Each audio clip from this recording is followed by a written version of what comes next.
All right, guys, so in this type of environment where Tesla has been on just an incredible run since the beginning of the year, hopefully everybody's learned their lesson to not just follow this person or this price target, that price target, or anything else like that. You know, we've all learned that you can't do that. That's not a great investing strategy over the long term, given the fact that everybody's getting in and out and all the other craziness that's just gone on. There's no need to do that. We need to figure out, is Tesla stock a buy or not for you today? So today, I'll kind of give you the framework to avoid a disaster and actually be able to do due diligence on a stock like Tesla, so that way you can get to that price target, and that way you know exactly where to buy, and I'll give you my price target too for Tesla as well. I just ask that you gently tap that like button and consider subscribing too. It's super easy to do if you like the truth without the hype. All right, so to just kind of give us this framework here, go down to the pinned comment down there, click on the link there to my website. You can sign up for my group there if you'd like to. That'd be awesome. But, go right over to the free tab there and go ahead and download your checklist right there, because that's exactly what I'm going to use, exactly what I'm going to be showing you today. You can do it after the video, you can do it right now, whatever the case is. But I'll put it up on the screen as well. But that's the checklist that I use every single time I go to start a position in a stock, or even just to do due diligence on a stock. It's kind of the basic framework that I use to make that decision, to make that entire, start to finish, play on that stock. So that way I know, do I want to own this stock or do I not want to own this stock? All right, so I'm going to throw it up there on the screen there. As you guys can see, we start off right there, first page, business analysis.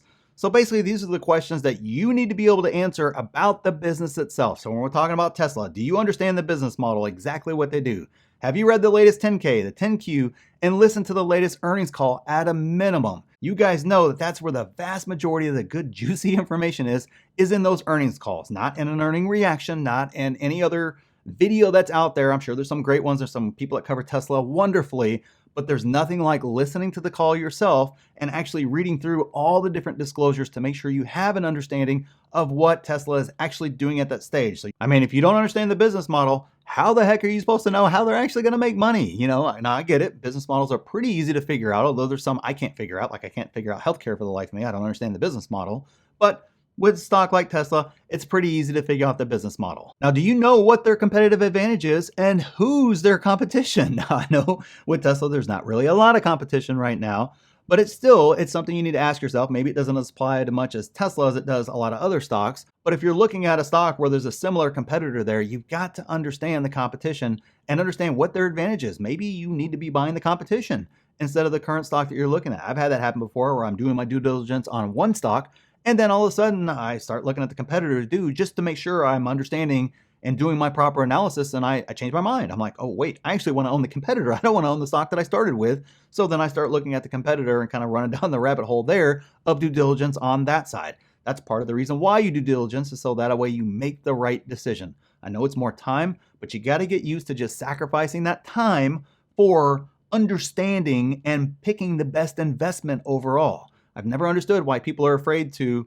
it's like looking for a house, right? You don't just walk into the first one and go, oh, okay, well, yeah, I looked. I don't really want to look at another one. It's a lot of work. So I'm just going to buy it, right? Even whenever I do an inspection and things show up or things don't like it, or I don't like the numbers after I've seen the inspection and seen everything I've got to fix, I'm going to walk away. I got it. I spent $500 or $700 or whatever it was on the inspection, $1,000. I spent $10,000 on due diligence before.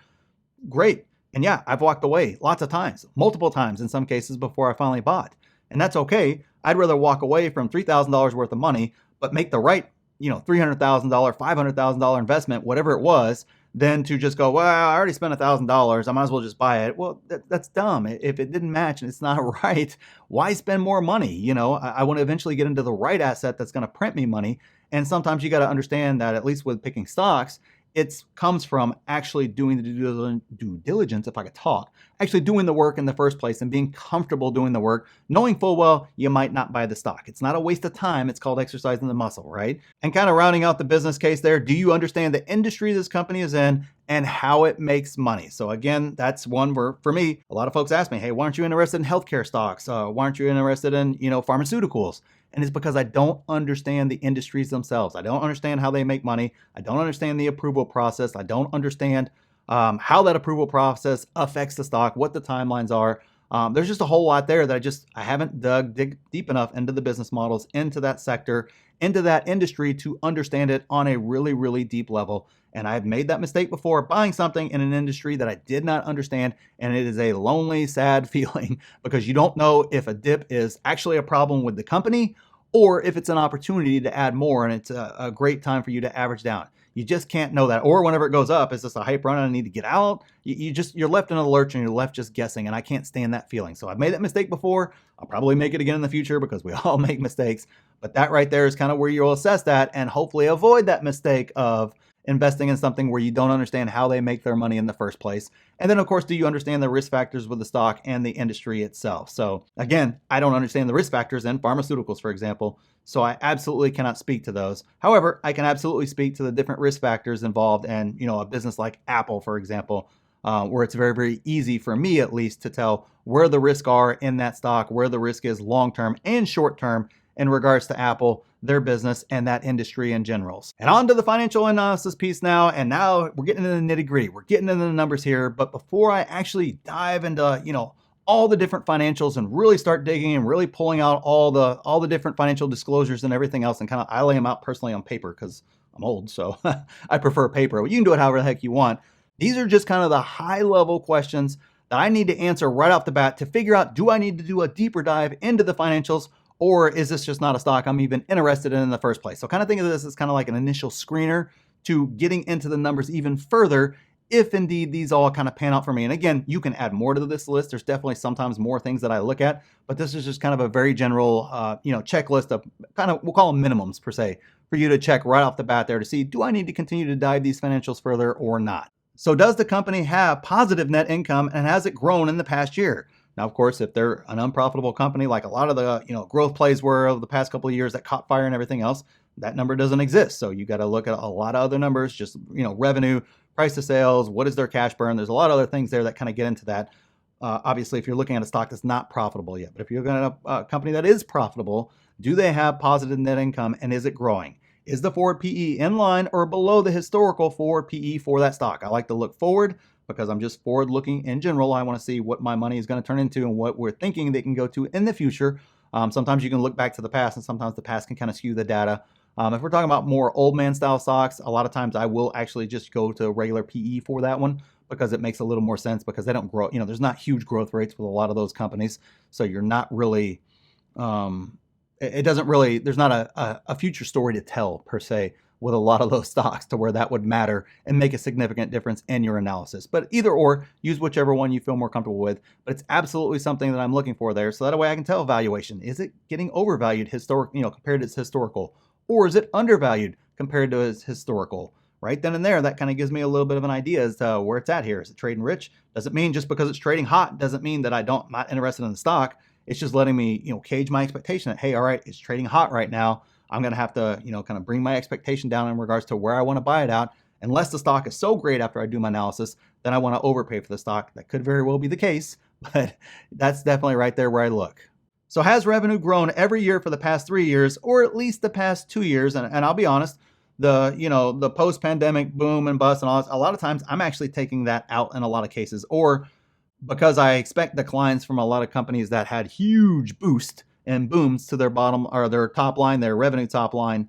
I just expect those to come down over the next couple of years. So a lot of times when you're doing your analysis, you have to look specifically what went on during that time period. Otherwise, it looks like every company's dying, because they had a huge boom because of the lockdowns. And then coming out of that, obviously they can't sustain that pace into the future there. So you've got to kind of take that one and put a little bit more common sense to it. But in general, whenever we get back to a normal market here, are they seeing revenue grow every year for at least the past 3 years? Sometimes there was something else that happened. Maybe a new management team came in. Now all of a sudden they turned it around. Now revenue's growing again. A lot of things can happen there. So that's why I kind of keep that time frame within that 2 to 3 year period. Next thing you want to look at is how much cash do they have and how long can they operate off that cash? I mean, this is just basic stuff. I want to know, is this company at risk of bankruptcy or not? Even a company that is turning a profit sometimes can be at risk of bankruptcy depending upon how a lot of their other financials work, which of course leads right into the next one there. Are they in strong cash to asset position, debt to liabilities and all that sort of thing, stuff like that. You got to know that, and looking right there at the cash, and then look at their debts and their liabilities and kind of see, and then their asset base and kind of see, hey, are they really debt laden? Do they have a lot of debt? Do they have a little bit of debt? Hey, maybe they got enough cash to where they could pay off their debt anytime they wanted. That's an awesome position to be in right there. That immediately tells you, hey, that's kind of a fortress type balance sheet and income statement there. That's kind of what it's telling you when you look at some things like that. So those are kind of the initial things that I can take a cursory glance there and I can see, ooh, they don't have a lot of cash. And wow, they got a ton of debt compared to their assets, that's a problem. I may not, for me, a lot of times I may not even look any further than that at that stage once I see something like that. And finally, we come to management analysis. And I'll be honest, guys, this is the one that most people neglect the most because it's hard. A lot of these CEOs, one, there's hundreds of them, right? Or thousands of them, I guess, really. And two, where the heck do you find information on all of these guys? I mean, yeah, sure, you got your Zuckerbergs and your, Elons and guys like that. But, outside of those guys, it's hard to find information on a lot of these CEOs. A lot of these guys are very private. Or they were founders and they're just not really out there on social media, seeking attention. Some of them are foreign, so that way they actually live in another country. Or they spend a lot of time overseas, so they're not as, they're not in the eye per se, the spotlight, the media spotlight, the financial media spotlight. So a lot of times it's really, really hard, and especially, moving beyond just the CEO, much less the CFO, much less, the COO, as you kind of move down the management chain there. So it's really, really hard to kind of see that and do that. But some things that you want to look at specifically, even if you can't find, what their education is or anything crazy like that, which as we've seen, that doesn't necessarily mean a lot. But does the CEO have a clear vision for the company and a path to get there? Not only does he have this big grand vision, but is that path actually doable? Is there an actual path that they've laid out that can get there? You'll hear a lot of guys, they will speak very broad, very general. We want to be this. Great. How do you get there? Yeah, great. You want to be the biggest whatever. Awesome. How do you get there? Just having a giant dream with no actionable ways and steps to get there and no timelines and markers for us to, basically kind of track your progress tells me you're just a bombastic guy that's just out there making big claims, big, bold claims. And there may not be a lot of substance behind that. And that can get you burned as an investor, as we've all experienced over the past year and a half or so, whenever all the penny stock craze and everything else fizzled out and you figured out, oh my gosh, you're right. Revenue does matter. I was told before that revenue didn't matter because if you just had a fancy PowerPoint, you were going to the moon. That was how stocks worked. Everybody's kind of figured out, hey, it's not how it works. Financial performance underneath, and you can have the greatest PowerPoint ever about how you're going to change the world and cure cancer and do all this other stuff like that, but with no actual plan and revenue generating products actually out there and doing it, it doesn't mean a whole lot. It's just bluster and a lot of other things like that. So you want to make sure there's a clear path to getting there. Does the CEO have a track record of growing businesses? You can look in these guys' histories a lot of times and you can see where they've gone from company to company and done a great job. You can see that stock performance and see revenue, everything else for that company, especially a publicly traded company, and see, hey, do they have that experience or not? Now, a lot of times founders don't have that experience and that's okay. It's not a big deal, but it's definitely something, if you're able to back and see a track record there, it definitely strengthens what you're going to think with that stock.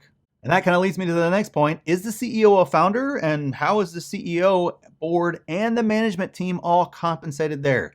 You kind of want to make sure your goals are aligned with theirs. Obviously, whenever you have a CEO that is a founder, that's great.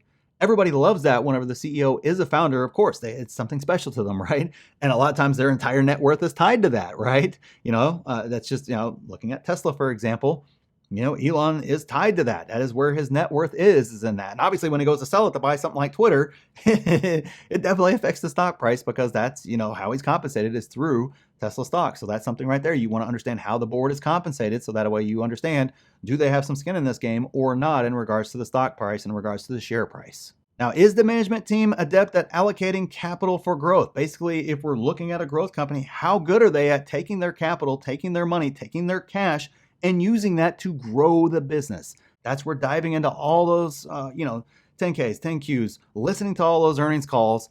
And I mean, going back, you can go back a year, 2 years to listen back to what they were saying 2 years ago as to how they were going to allocate capital in order to grow the business and then see, did they execute to that or not? Are they good at what they say they're doing, which is allocating the capital that the business comes in to actually grow the business on the other side? And you can also look at, does the company pay a dividend or do share buybacks with some of that money? So, again, depending upon your goals, that may be a negative or a positive. Sometimes a company paying a dividend is a good thing. Some people like share buybacks, excuse me. Some people absolutely hate share buybacks. To me, it's situational. I don't mind it. Apple's been buying back shares for, it feels like decades now. But all it's done is just increase, the price of Apple stock. And they have so much cash and they're putting their money so many different places. Basically, they print so much money that it's not necessarily the worst thing in the world to buy back some of your shares in order to continue to make your share base and your investor base happy. And finally, we have your conviction check here. And here's just some quick, checklist items after you've done all your due diligence, after you look into everything, you think you want to own that stock, just some questions for you to ask. Would you still invest in the stock if you couldn't sell any shares for a year, 3 years, or 5 years or more? So basically, if you had to buy the stock and you couldn't sell it for those time frames, do you still want to buy the stock?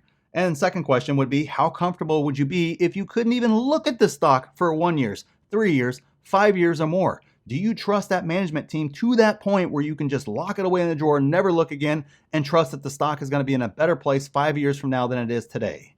And kind of to counter that, if the price drops 10%, are you excited or are you worried? And what about if it's 20% or more, 30%? Heck, let's just use 50% since we're talking about Tesla here, or 75% since we're talking about Tesla here. Does that worry you? Or do you get excited when that happens? I know when it happened with Tesla, I was so excited. Ask my group. I was buying like crazy. We were all buying like crazy. Everybody was super excited. You could buy Tesla for 100. And on the flip side of that, I was not excited whenever it was at 400 because I knew it was overvalued. So for me, that's how high my conviction is in that stock. I get excited anytime it drops.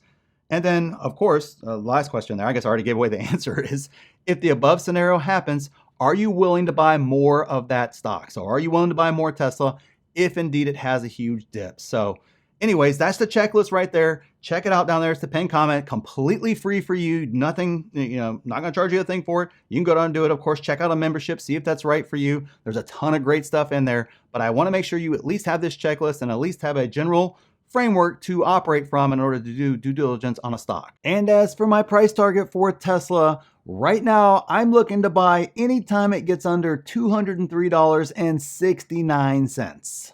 And if you want to get my entire watch list complete with price targets, see all of my buy and sell alerts in real time, plus take 5 courses for free, have access to me anytime you want, slide into my DMs, jump on our live Q&As that we do weekly, and we have a stock analyzer tool that's going to be completely free for members to use. Make sure you check out the pinned comment down there and see if a membership's right for you. And click this video here if you want to see the exact stocks I'm buying in this market, and click here if you want to see my exact plan for this market. So thanks for watching, and we'll see you in the next one.